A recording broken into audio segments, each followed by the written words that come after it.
கர்த்தருடைய பரிசுத்த நாமத்துக்கு மகிமை உண்டாவதாக. ஏலோகின் மிடலில் வார்த்தை என்ற நிகழ்ச்சி மூலமா உங்கள் யாவரையும் நான் சந்திப்பது பெரிய மகிழ்ச்சி அடைகிறது. காலை நேரத்தில் உன்னதமான ஆண்டவரை உயர்த்தி நம்ம எல்லாரும் சேர்ந்து பாடி நம் கர்த்தர் நாமத்தை மகிமைப்படுத்த போகிறோம். ஆணையிட்டபடி எல்லாம் நீ செய்து முடிப்பி எல்லா வாக்குத்தத்தங்கள் நிறைவேற்றுவீர் என்று சொல்லி அந்த ராஜாதி ராஜா உயர்த்தி நம்ம பாடுவோம். ஆமென், ஆமென்.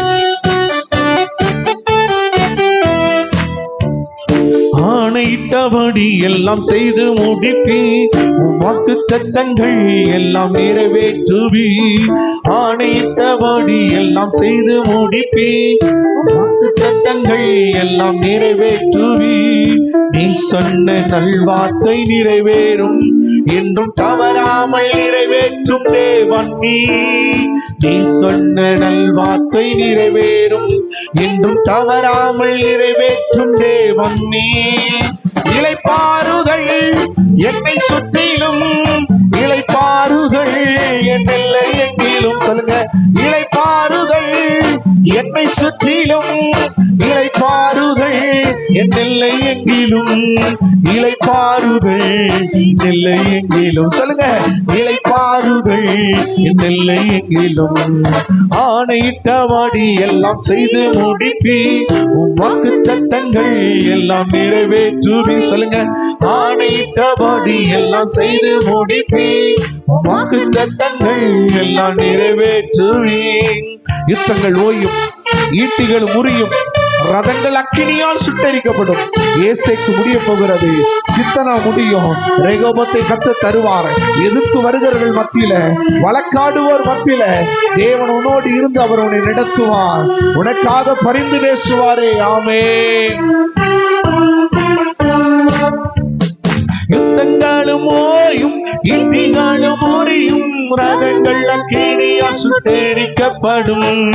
ஏசேக்கு முடியும், சித்தனாவும் முடியும், ரெகோபோத் எனக்காக. ஆமென். சொல்லுங்க, யுத்தங்களும் ஓயும், ரதங்கள் அக்கினியால் சுட்டெரிக்கப்படும். ஆமென். ஏசேக்கு முடியும், சித்தனாவும் முடியும், ரெகோபோத் எனக்காக படும். எதிர்ப்பவர் எங்கும் எனக்கு இல்லை, வழக்காடுவோர் இனி எவரும் இல்லை. சொல்லுங்க, எதிர்ப்பவர் என்றும் எனக்கு இல்லை, வழக்காடுவோர் இனி எவரும் இல்லை. சொன்ன நல்வார்த்தை நிறைவேறும் என்றும் தவறாமல் நிறைவேற்றும் தேவன் நீ. சொல்வோம், நீ சொன்ன நல்வார்த்தை நிறைவேறும் என்றும் தவறாமல் நிறைவேற்றும் தேவன் நீ. இளைப்பாறுதல் இந்த காலை நேரத்துல ஆராதிக்கிற ஒவ்வொருவர் மேலும், துதிக்கிற ஒவ்வொருவர் மேலும், கர்த்தரை தேடுகிற ஒவ்வொருவர் மேலும் அந்த யுத்தம் இல்லாத இளைப்பாறுதல் இறங்கட்டும் ஐயா. இளைப்பாறுதல் இல்லை எங்கிலும். சொல்வோம், இளைப்பாறுதல் இல்லை எங்கிலும், இளைப்பாறுதல் என் இல்லை எங்கிலும். நீ சொன்ன நல்வார்த்தை நீர். அப்பா, நீ சொன்ன வார்த்தைகள் எல்லாம் இந்த காலை நேரத்துல நீங்க நிறைவேற்ற வல்லவ. ஓ, யுத்தம் இல்லாத இளைப்பாறுதல, பிரச்சனை இல்லாத சமாதானத்தை, உலகம் கொடுக்க முடியாத சமாதானத்தை கொடுக்கிற ஆண்டவர் எங்களோடு இருக்கிறீரப்பா. நீ நல்லவ, நீ விடுதலை தருகிறவ. இந்த காலை நேரத்தில் ஆராதிக்கிறங்க ஜனங்கள் மேல அந்த இளைப்பாறுதலை கட்டளையிட்டதற்காக நன்றி அப்பா. யுத்தமில்லாத இளைப்பாறுதலை கட்டளையிட்டதற்காக நன்றி. இயேசுவின் நாமத்தில் பிதாவே, ஆமென், ஆமென். அல்லேலூயா. கிறிஸ்துவில் பிரியமானவர்களே, இந்த காலை நேரத்தில் நம்ம வேத பகுதியை வாசிக்கலாம். யாத்திராமத்தின் புஸ்தகம் 14வது அதிகாரம் 14வது வசனத்தை வாசிப்போம். கர்த்தர் உங்களுக்காக யுத்தம் பண்ணுவார், நீங்கள் சும்மா இருப்பீர்கள் என்றான். கர்த்தர் உங்களுக்காக யுத்தம் பண்ணுவார், நீங்கள் சும்மா இருப்பீர்கள் என்றான். பிரியமானவர்களே, இந்த நாட்கள் ஆண்டோடைய வார்த்தை சொல்லுகிறது, கர்த்தர் உங்களுக்காக யுத்தம் பண்ணுவார். 2 நாளாகமத்தின் புஸ்தகத்துல 15வது அதிகாரம் 15வது வசனத்தை வாசிக்கும் பொழுது ஒரு ராஜாவை குறித்து நம்ம பார்க்க முடியும். அவருடைய வாழ்க்கையில கர்த்தர் என்ன செய்தார், யுத்தம் எப்படி நடந்தது, அதை எப்படி அவர் ஜெயம் எடுத்தார் என்று சொல்லி நம்ம பார்க்க போகிறோம். வாசிங்க. இந்த ஆணைக்காக யூதா ஜனங்கள் யாவரும் சந்தோஷப்பட்டார்கள். தங்கள் முழு இருதயத்தோடும் ஆணையிட்டு தங்கள் முழு மனதோடும் அவரை தேடினார்கள். கர்த்தர் அவர்களுக்கு வெளிப்பட்டு சுற்றுப்புறத்தாரால் யுத்தமில்லாதபடிக்கு அவர்களை இளைப்பாற பண்ணினார். சுற்றுப்புறத்தாரால் யுத்தமில்லாதபடிக்கு தேவன் அந்த ஆசா ராஜாவை இளைப்பாற பண்ணினார் என்று வேதம் சொல்லுகிறது. பிரியமானவர்களே, யுத்தம் இல்லாத, பிரச்சனைகள் இல்லாத, போராட்டம் இல்லாத மனிதர்கள் இந்த உலகத்துல ஒருவருமே இல்லை. ஆனா வேதத்துல இந்த ஆசா ராஜாவை குறித்து நம்ம எல்லாரும் நன்கு அறிந்திருப்போம். இந்த ஆசா ராஜா கர்த்தரை செம்மையாய் தேடின ஒரு மனிதன். அந்த 2 நாளாகம புஸ்தகம் 14வது அதிகாரம் 3, 4, 5 வசனங்களை வாசிக்கும் பொழுது, ஆசா ராஜா அந்நிய தேவர்களுடைய பலிபீடங்களை, விக்கிரகங்களை என்ன செய்தார்? முதலாவது இடித்து போட்டாராம். 2வது கர்த்தரை தேடும்படியாகவும் அவருடைய நியாயப்பிரமாணங்களின்படி கட்டளையின்படி நடக்கும்படியாக அவர் கட்டளை போட்டார். 3வது எல்லா மேடைகளையும் பலிபீடங்களையும் அவர் என்ன செய்தாருங்க? இடித்து போட்டார் என்று சொல்லி வேதம் சொல்லுகிறது. எப்பொழுது அந்த தேசத்தில் இருக்கிறதான தேவனுக்கு பிரியமில்லாத எல்லாவற்றையும் கர்த்தர் அப்புறப்படுத்த ஆண்டவர் ஆசாராஜாவுக்கு கட்டளையிட்டாரோ அதை அப்படியே அந்த ராஜா செய்யறாரு. செய்த பொழுது என்ன நடந்துச்சா? வாசிங்க பார்க்கலாம். 6ஆம் வசனத்தை வாசிங்க. கர்த்தர் அவனுக்கு இளைப்பாறுதலை கட்டளையிட்டதினால், தேவன் அவனுக்கு இளைப்பாறுதலை கட்டளையிட்டதினால் அந்த வருஷங்களில் அவனுக்கு விரோதமான யுத்தம் இல்லாதிருந்தது. அவனுக்கு விரோதமான யுத்தம் இல்லாதிருந்தது. தேசம் அமெரிக்கையாய் இருந்தபடியினாலே யூதாவிலே அரணான பட்டணங்களை கட்டினான். நல்ல கவனிங்க, இந்த ஆசா ராஜாவை குறித்து நம்ம பார்க்கிறோம். இவன் தேவனுடைய இஸ்ரவேல் ஜனங்களை அவன் ஆளுகை செய்கிறார். ஆண்டவர் இவருக்கு என்ன கட்டளையிட்டாரா? இளைப்பாறுதலை கட்டாராம். தேசத்துல யுத்தமே இல்லையா? பாருங்க, இராணுவங்களும் தேசங்களும் யுத்தம் பண்ணும் பொழுது என்ன நடக்கும் அப்படின்னா, அநேக பொருள் சேதங்கள் உண்டாகும், உயிர் சேதங்கள் உண்டாகும், நஷ்டங்கள் உண்டாகும். ஆனா யுத்தம் இல்லாது இருக்கும் பொழுது அங்க என்ன இருக்கும் அப்படின்னா, ஒரு பெரிய ஒரு அமைதி இருக்கும், யாருக்குமே வேலை இருக்காது. அப்ப இப்படிப்பட்ட சூழ்நிலைகளை ஆசாராஜா என்ன பண்ணார் அப்படின்னா, அந்த தேசத்தினுடைய பட்டணங்களினுடைய எல்லா சுவர்களை கட்ட ஆரம்பிக்கிறார். அலங்கங்கள்லாம் கட்டி என்ன செய்யறாரு? கோபுரங்களை கட்டி, கண்காணிப்பு கோபுரங்கள் எல்லாம் கட்டி, வாசல் கதவுகள், அலங்கங்கள் எல்லாம் கட்டி என்ன செய்யறாரு? தன்னுடைய தேசத்தை பலப்படுத்தினார் என்று சொல்லி நம்ம வேதத்துல வாசிக்க முடியும். 7, 8 வசனங்கள்ல சொல்லப்பட்டு இருக்கிறது. அப்ப நல்ல கவனிங்க, ஒரு மனிதன் சமாதானமா இருக்க கூடாது என்பது யாருடைய நோக்கம் அப்படின்னா, எதிரியினுடைய நோக்கம், பிசாசுனுடைய நோக்கம். அநேக நேரங்களில் பாத்தீங்கன்னா சில மனுஷர்கள் சில காரியங்களை சொல்லி வச்சிருப்பாங்க.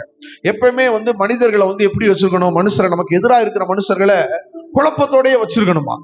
எப்பயுமே பிரச்சனையோட இருக்கணும். சிந்திக்க விடாதபடி, செயல்பட விடாதபடி, நிதானிக்க விடாதபடி ஜனங்களை எப்படி வச்சிருக்கணும்? பதட்டத்தோடய வச்சிருக்கணும். சிலருடைய தந்திரம், ராஜ தந்திரம் என்னன்னா, சில மனுஷர்கள், சில நிர்வாகத்தில் இருக்கிறவங்க, சில தலைமைத்துவத்தில் இருக்கிறவங்க, சில முக்கியமான ஜனங்களை நடத்துகிறவர்கள் ஜனங்களை என்ன செய்வாங்கன்னா, சிந்திக்க விடாதபடி ஏதாவது ஒன்று என்ன செய்வாங்க? ஜனங்களுக்குள்ள குழப்பத்தை உண்டாக்கிட்டே இருப்பாங்க. ஆனா இந்த ஆசா ராஜாவுக்கு எந்த குழப்பம் இல்ல. வசனம் சொல்லுகிற கர்த்தர் அவரை இளைப்பாற பண்ணினாராம். வாசிக்கிற பொழுது அவருக்கு காரணம், ஏன் அந்த இளைப்பாறுதல், ஏன் அந்த ஒரு அமைதி, ஏன் யுத்தம் இல்லாம இருந்துச்சு அப்படின்னா, அவர் என்ன பண்ணாரு? தேவனுக்கு பிரியமில்லாதெல்லாம் தன் தேசத்தை விட்டு தூக்கி எறிஞ்சிட்டார். 2ஆம் வசனத்துல, 3ஆம் வசனத்துல, 4ல் வாசிக்க முடியும். தன் தேசத்துல இருக்கிற சகல அருவருப்புகளை, விக்கிரகங்கள் எல்லாம் என்ன செய்தாரு? தூக்கி எறிய சொல்லிடுறார் ஜனங்களுக்குள்ள. இன்னைக்கு அனைவருடைய வாழ்க்கையில சமாதானம் இல்லைன்னா, நமக்குள்ள காணப்படுற, நம்ம வீட்டுக்குள்ள காணப்படுற, நம் தொழிலுக்குள்ள காணப்படுற, நம்முடைய சிந்தைகளுக்குள்ள காணப்படுற விக்கிரகத்தை தூக்கி எறிங்க. இன்னைக்கு அநேகர் மனசுக்குள்ள ஒரு காரியத்தை வச்சிருப்பாங்க, விசுவாசத்தோட ஜெபம் பண்ணுவாங்க. ஆனா இருதயத்துல என்ன இருக்கும் அப்படின்னா, விக்கிரகங்கள் போராடிட்டே இருக்கும், உலகம் போராடிட்டே இருக்கும், மனுஷிக காரியங்கள் போராடி கொண்டே இருக்கிறது. பாருங்க, அந்த ஆசாரியர் சொல்றாரு, எல்லாத்தையும் தூக்கி எறி. 2வது அவர் என்ன பண்ணாரா? கர்த்தரை தேடணும்னு ஒரு கட்டளை போடுறாரு. எல்லாரும் கண்டிப்பா ஆண்டவரை தேடணும். நீ தேடுறது மாத்திரம் இல்ல, அவர் சொன்ன நியாயப்பிரமாணங்களை என்ன செய்யணுங்க? கட்டளைகளின்படி செய்யணும். 4ஆம் வசனத்தை வாசிக்கும் பொழுது, 2 நாளாகமம் 14வது அதிகாரம் 4வது வசனம். தங்கள் பிதாக்களின் தேவனாகிய கர்த்தரை தேடவும், நியாய பிரமாணத்தின்படியும் கற்பனையின் படியும் செய்யவும் யூதாவுக்கு கற்பித்து, யூதாவுடைய எல்லா பட்டணங்களிலும் இருந்து மேடைகளையும் விக்கிரகங்களையும் அகற்றினான். மேடைகளை விக்கிரகங்களை அகற்றினான். அவனுக்கு முன்பாக ராஜ்யம் எப்படி இருந்துச்சா? அமைதி. நல்லா கவனிக்கிறீங்களா? ஆண்டவரை தேடுறது மாத்திரம் இல்ல, அவர் கொடுக்கிற நியாய பிரமாணங்கள் கட்டளையின்படி நடக்கணும் அப்படின்னு சொன்னாரு. 3வதா பார்க்கிறோம், அங்க காணப்படுற அந்நிய பலிபீடங்கள் எல்லாம் தூக்கி எறிஞ்சிட்டாரு. நீங்க வசனத்தை கேட்கணுங்க. ஆண்டவரை தேடும்போது உங்க வாழ்க்கை அமெரிக்கையா இருக்கும், யுத்தம் இல்லாம இருக்கும், பிரச்சனை இல்லாம இருக்கும். தேடுறது மாத்திரம் இல்ல பிரியமானவர்களே, ஆண்டவருடைய கட்டளைகளின்படி, அவர் சொல்லி கொடுக்கிற வசனத்தின்படி, அவர் கற்றுக் கொடுக்கிற நியாயப்பிரமாணத்தின்படி ஒரு மனிதன் வாழும்படி வாழ்க்கையில் அமெரிக்கா இருக்குங்க, சமாதானமா இருக்கும். வசனம் சொல்லுகிறது, சிங்கக்குட்டி தாழ்ச்சி அடைந்து பட்டினியா இருக்கு, ஆண்டவர் தேடுற பிள்ளைகளுக்கோ ஒரு நன்மை குறைபடாது. ஆசா ராஜாவுக்கு அவர் கர்த்தரை தேடுறாரு. தேசத்துல அருவருப்பெல்லாம் தூக்கி போடுறாரு. யுத்தமில்லாத ஒரு அமெரிக்கையை கத்தர் கட்டளை, இளைப்பாறுதல் ஆண்டவர் கட்டளையிட்டார். வசனம் சொல்கிறது, வருத்தப்பட்டு பாரம் சுமக்கிறவர்கள் நீங்கள் எல்லாரும் என்னிடத்தில் வாருங்கள், நான் உங்களுக்கு இளைப்பாறுதல் கட்டளையிடுகிறேன்னு சொன்னார்ல. ஆண்டவர் இளைப்பாறுதல் தருகிற ஆண்டவர். நீங்க ஆண்டவருடைய சமூகத்துல வரும் பொழுது யாரெல்லாம் கத்தரை தேடுறாங்களோ அவர்களுக்கு இளைப்பாறுதலை தருவாரா. இதே 2 நாளாகம புஸ்தகம் 15வது அதிகாரம் 2வது வசனத்துல ஆசா சொல்றாரு பாருங்க. அவன் வெளியே ஆசாவுக்கு எதிர்கொண்டு போய் அவனை நோக்கி, ஆசாவே, யூதா பென்யமின் கோத்திரங்களின் சகல மனுஷரே, கேளுங்கள்.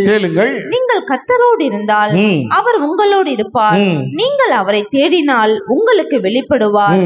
அவரை விட்டீர்களே ஆகில் அவர் உங்களை விட்டு பாருங்க. நீங்க ஆண்டவரை தேடும் பொழுது கர்த்தர் உங்களுக்கு வெளிப்படுவார், உங்களுக்கு தென்படுவார் என்று அவர் சொன்னால். அவசரத்துல தங்கள் நெருக்கத்தில் இஸ்ரவேல் ஜனங்கள் கர்த்தரிடத்திலே அவர்கள் திரும்பினார்கள்.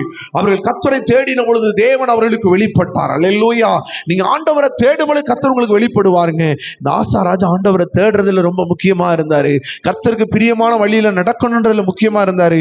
அந்நிய ஆராதனை, அந்நிய வழிபாடு, அந்நிய பலிபீடங்கள் எல்லாம் தேசத்தை விட்டு அவர் துரத்தி அடிச்சாரு. அதனாலதான் அந்த ஆசா ராஜாவோடு கர்த்தர் கூட இருந்தார். ஆசா ராஜாவுக்கு அமெரிக்க ஆண்டவர் கொடுத்தாரு. சில நேரங்கள்ல எத்தியோப்பியனாகிய சேரா புறப்பட்டு அந்த ஆசாவோடு யுத்தத்துக்கு வருகிறாரு. அவர் சோர்ந்து போகலைங்க. ஏன்னா அந்த ஆசா, அந்த சேரா எத்தனை 10 லட்சம் ராணுவ வீரர்களோடு, ரதங்களோடு, குதிரைகளோடு புறப்பட்டு வருகிறார். ஆனா இந்த ஆசா ராஜாட்ட இருந்தது வெறும் 5,80,000 பேர். 3 லட்சம் 2,80,000 பேர், மொத்தம் 5,80,000. ஆனா இந்த சூழ்நிலையில கூட ஆசா ராஜா ஆண்டவர்ட்ட ஜெபம் பண்ணார். என்ன ஜெபிச்சார் தெரியுமாங்க? 11 வசனம் 2 நாளாகமம் 14:11. ஆசா ராஜா தன் தேவனாகிய கர்த்தரை நோக்கி, பலன் உள்ளவன் ஆகிலும் பலனற்றவனை உதவி செய்வது உமக்கு லேசான காரியம். ஆண்டவர்ட்ட ஜெபம் பண்றாரு. அந்த நேரத்தில் ஆசாவுக்கு கர்த்தர் உதவி செய்தார். அல்லேலூயா. ஒருவேளை நம்ம நினைக்கிறோம், ஆண்டவரை தேடுறையா, ஆண்டவரை பின்பற்றுகிறேன், யுத்தம் வராது, வரும். ஆனா இந்த யுத்தத்துல கர்த்தர் உங்களுக்கு ஜெயம் தருவாரு, உங்களுக்கு ஆண்டவர் பலன் தருவாரு. அல்லேலூயா. ஆசா ராஜாவை குறித்து வேதம் சொல்லுகிறது பாருங்க. அவர் கர்த்தரை நீ தேடுனா அவர் உனக்கு தென்படுவார் என்று சொன்னது மாத்திரம் அல்ல, இந்த ஆசா ராஜா தன்னுடைய ஜனங்களுக்கு சில கட்டளைகளை கொடுக்கிறார். என்ன கட்டளை கொடுத்தாரா? 12வது வசனம் 13, 14 வாசிக்கும் பொழுது வேதம் சொல்லுகிறது, அந்த ஆசா ராஜா சொல்றாரு, தங்கள் பிதாக்களின் தேவனாகிய கர்த்தரை முழு இருதயத்தோடு முழு ஆத்துமாவோட தேடணும்னு அவர் கட்டளை போடுறாரு. 2வது என்ன சொன்னார் தெரியுமாங்க? பெரியோர் முதல் சிறியோர் வரை எல்லாரும் கர்த்தரை என்ன செய்யணும்? தேடணும். யார் கர்த்தரை தேடாதவனோ அவன் கொலை செய்யப்பட கடவன் என்று சொல்லி இந்த ஆசா ராஜா சொல்றாரு. யாராவது சொல்ல முடியுமா? பாருங்க, ஆண்டவரை தேடுறதுக்கு ரொம்ப முக்கியத்துவம் கொடுத்தவர் யாருன்னா இந்த ஆசா ராஜா. அல்லேலூயா. சொல்றாரு, சொல்லுவாங்க பிள்ளைகளை, பைபிள் வாசி உன்னை கொண்டே விடுவோண்டா அப்படின்னு. பாருங்க, உன்னை கொன்றுவோண்டா, பைபிள் வாசிக்கலாம், உன்னை அடிச்சிருவோண்டா, நம்ம பிள்ளைகளை மிரட்டுறோம்.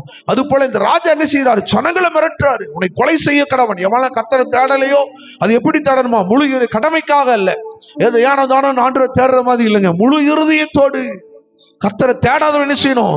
கொலை செய்யப்பட கடவன் என்று சொல்லி சொன்னாரு. 3வது பார்க்கும் பொழுது எல்லாரும் ஆண்டவருக்கு முன்னாடி அவர்கள் தங்களை அர்ப்பணித்து காத்து நிற்கிறாங்க. இப்படி நிற்கும் பொழுதுதான் கர்த்தர் சொல்றாரு, 15 வசனத்தை மறுபடியும் வாசிக்க போகிறோம். இந்த ஆணைக்காக ஜனங்கள் எல்லாரும் சந்தோஷப்படுறாங்க. எந்த ஆணை? கர்த்தரை முழு இருதயத்தோடும் முழு ஆத்துமாவோடு கர்த்தரை தேடணும். சிறியோர் முதல் பெரியோர் முதல் ஸ்திரீகள், ஆண்கள், பெண்கள் எல்லாரும் கர்த்தரை தேடணும். தேடாதவன் கொலை செய்யப்பட கடவன்.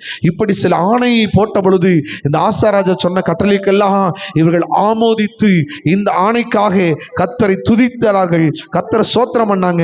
நடந்தது என்ன தெரியுமாங்க? இந்த ஆணைக்காக யூதா ஜனங்கள் யாவரும் சந்தோஷப்பட்டார்கள். தங்கள் முழு இருதயத்தோடும் ஆணையிட்டு தங்கள் முழு இருதயத்தோடும் அவரை தேடினார்கள். கர்த்தர் அவர்களுக்கு வெளிப்பட்டு சுற்றுப்புறத்தாரால் யுத்தமில்லாத இளைப்பாறுதலை கட்டளையிட்டார். அல்லேலூயா. நல்லா உன்னை புரிஞ்சுக்கங்க. நீங்க ஆண்டவருக்காக வைராக்கியம் பாராட்டும் பொழுது, அவருடைய தேடுற காரியத்துல, அவரை பின்பற்றுகிற காரியங்கள்ல, மற்றவர்களை கர்த்தரை பின்பற்ற வைக்கிற காரியங்கள்ல நீங்கள் வைராக்கியம் பாராட்டுவீர்களானா கர்த்தர் உங்க வாழ்க்கையில ஒரு யுத்தமில்லாத இளைப்பாறுதலை ஆசாவுக்கு கட்டளையிட்டது போல இன்னைக்கு கர்த்தர் உங்களுக்கு கட்டளையிட போறாரு. உங்க வழியை சீர்படுத்தும் பொழுது, உங்கள் பாதைகளை சபைப்படுத்தும் பொழுது, கர்த்தரை நீங்கள் தேடும் பொழுது நிச்சயமா கர்த்தர் உங்களுக்கு அற்புதம் செய்வார். நம்ம எல்லாரும் ஒரு ருசியா கர்த்தருடைய சமூகத்தில் ஒப்பு கொடுத்து கண்கள் மூடி ஜெபிக்கலாமா? ஹல்லேலூயா. நன்றி அப்பா. இளைப்பாறுதல் என்னை சுற்றிலும், இளைப்பாறுதல் என் எல்லை எங்கள் தேசம் முழுவதும் இளைப்பாறுதல். எங்க தேசம் முழுவதும் ஒரு இளைப்பாறுதல். எங்கள் பட்டணங்கள் முழுவதும் ஒரு இளைப்பாறுதல் ஆண்டவரே உண்டாகட்டும் ஐயா. ஆண்டவரே, ஆசா கர்த்தரை தேடின பொழுது, கர்த்தருக்கு பிரியமான வழியில நடக்கும் பொழுது, அந்நிய உலகத்தை எல்லாம் தூக்கி எறிந்த பொழுது, கர்த்தர் யுத்தமில்லாத இளைப்பாறுதலை தேசத்து மேல நீங்க கட்டளையிட்டபடியினாலே நாங்கள் உமக்கு நன்றி சொல்லுகிறேன் ஐயா. இந்த வார்த்தையை கேட்டுக்கொண்டிருக்கிற ஒவ்வொருவருடைய வாழ்க்கையில் அநேக பிரச்சனைகள் இருக்கலாம், அநேக போராட்டங்கள் இருக்கலாம், அநேக குழப்பங்கள் இருக்கலாம். ஆனா கர்த்தரோ ஆண்டவரே ஆசாவுக்கு யுத்தமில்லாத இளைப்பாறுதலை கட்டளையிட்டது போல எங்க ஜனங்களுக்கு ஒரு யுத்தமில்லாத இளைப்பாறுதலை கட்டளையிடுங்கய்யா. குடும்பத்துல, ஊழியத்துல, ஆண்டவரே சபைகளுக்குள்ள, ஆண்டவர் தேசங்களுக்குள்ள, பட்டணங்களுக்குள்ள, வேலை ஸ்தலங்கள்ல இருக்கிற எல்லா போராட்டங்கள் மாறட்டும், மாறட்டும். கர்த்தருக்காக இவர்கள் உடன்படிக்கை பண்ணிக்கொள்ளும் பொழுது, ஆணையிட்டுக் கொள்ளும் பொழுது இளைப்பாறுதலை கட்டளையிடுவேன் சொன்னீரே. இன்றைக்கு உடன்படிக்கை பண்ணப்பட்ட இவர்களுக்குள்ள அந்த இளைப்பாறுதலை தேவன் கட்டளையிடுவீராக. இயேசுவின் நாமத்தில் பிதாவே, ஆமென், ஆமென். God bless you. கர்த்தர் ஒவ்வொருவரையும் ஆசீர்வதிப்பாராக. ஆமென்.